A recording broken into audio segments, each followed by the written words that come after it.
తాకట్టులో ఉన్న బంగారాన్ని విడిపించి ఆ రోజున్న మార్కెట్ ధర కట్టి మిగిలిన డబ్బును మీకు అందిస్తుంది కొమ్మూరి గోల్డ్.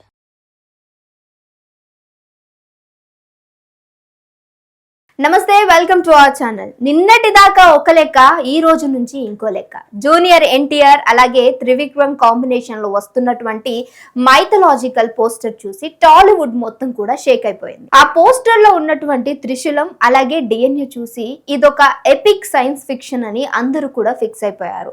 అనుకోకుండా ఈ సినిమా చుట్టూ ఒక పెద్ద కాంట్రవర్సీయే మొదలైపోయింది. ముఖ్యంగా తమిళ సినీ అభిమానులు ఈ పోస్టర్ మీద అలాగే ప్రొడ్యూసర్ నాగవంశి మీద పెట్టినటువంటి క్యాప్షన్ చూస్తున్నట్లయితే అభ్యంతరం వ్యక్తం చేస్తున్నట్టు కనిపిస్తుంది. అసలు ఎన్టీఆర్ పోస్టర్ కి తమిళ ఆడియన్స్ కి ఉన్నటువంటి ప్రాబ్లం ఏంటి? మన దర్శకులు హిందూ పురాణాలను వ్యతిరేకిస్తున్నారా?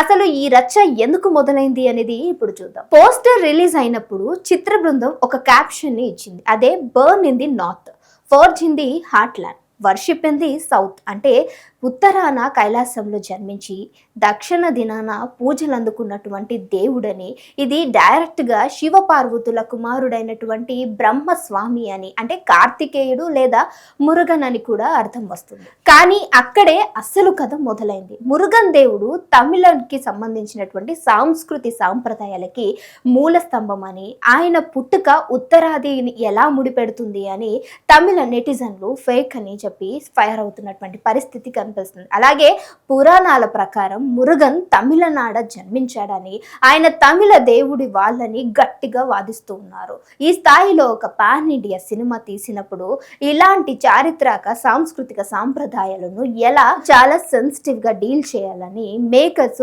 వార్నింగ్ ఇస్తూ ఉన్నారు. ఇకపోతే రెండో అతిపెద్ద అభ్యంతరం ఏంటంటే పోస్టర్ మీద వాడినటువంటి భాష.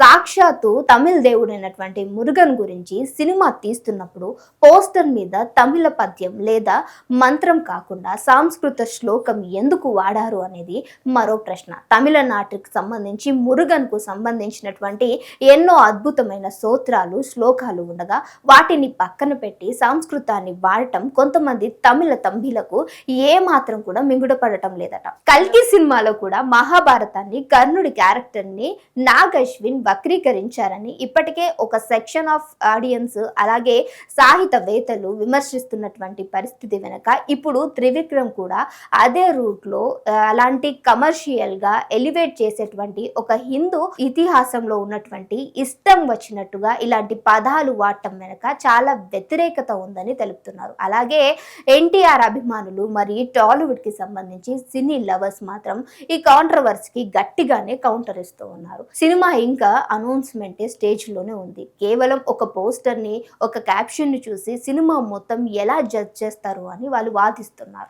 కార్తికేయుడి అసలు కథ ఏంటి అంటే శివుడి అంశ ఎలా ఉద్భవించింది అనేది పురాణాల్లో చాలా స్పష్టంగా ఉంటుంది. త్రివిక్రమ్ లాంటి ఒక పండితుడు రచయిత ఇలాంటి బేసిక్ కూడా తెలుసుకోకుండా ఈ భాషని వాడటం వల్ల ఫ్యాన్స్ ఆగ్రహం వ్యక్తం చేస్తున్నటువంటి పరిస్థితి. అలాగే ఒకవేళ సినిమా రిలీజ్ అయ్యాక అందులో తప్పులు ఉంటే అప్పుడు విమర్శించవచ్చా, కానీ అప్పటికే కాంట్రవర్సీ కూడా చాలా కరెక్ట్ కాదని చాలా మంది కూడా తమిళ ఫ్యాన్స్ కు సరిచెప్పేటువంటి ప్రయత్నం చేస్తున్నటువంటి విషయాలు ఇక్కడ కనిపిస్తున్నాయి. ఏది ఏమైనా సరే టాలీవుడ్ నుంచి వస్తున్నటువంటి మైథలాజికల్ సినిమాల చుట్టూ ఏదో ఒక వివాదం నడుస్తూనే ఉండటం ఇప్పుడు హాట్ టాపిక్ గా మారింది.